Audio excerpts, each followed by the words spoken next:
Yes, yes, it is very clear. And I want to emphasize something from what you just said, that, every dream or most dreams have a script.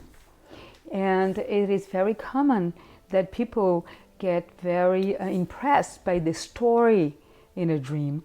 And what you're saying now is that when you embody a dream figure, when you do muscularly what happens in the dream, then you have an experience. And sometimes, or most times, the experience you have is completely different from the dream script. That you only know what really the dream is about once you embody. Well, there are two thought processes. The narrative you assign to the dream and the narrative that emerges from your working with your own body form. But what is missing, I think, in our dialogue is the general organizing process that seems to be an evolutionary process which includes, I think, at least what we imagine is the entire human population, is the relationship between the body and its evolving voluntary effort.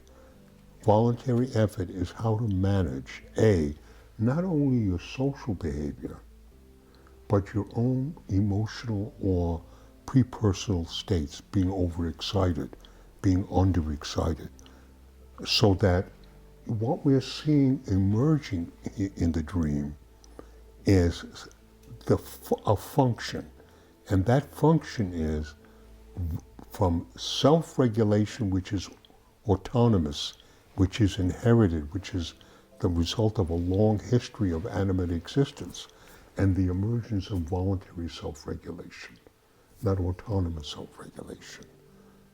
So this now is appearing in the dream as a personal challenge to the body that may find himself somewhat inadequately prepared to deal with certain situations, and how it can manage that. How does it manage with certain birth organizations which then don't fully equip you to be a runner? And how do you make up for that? What are the compensations that you have to think about practicing? So then you understand that you can now voluntarily influence yourself.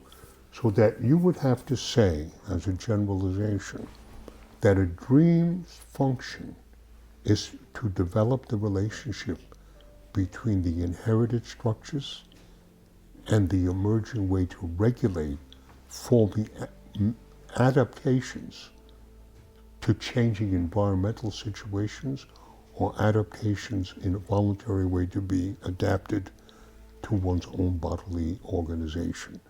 So we're seeing the relationship, in my opinion, between the subcortical organizations and the cortical organizations of a human being capable of altering its own behavior voluntarily, as well as altering its relationship to the world.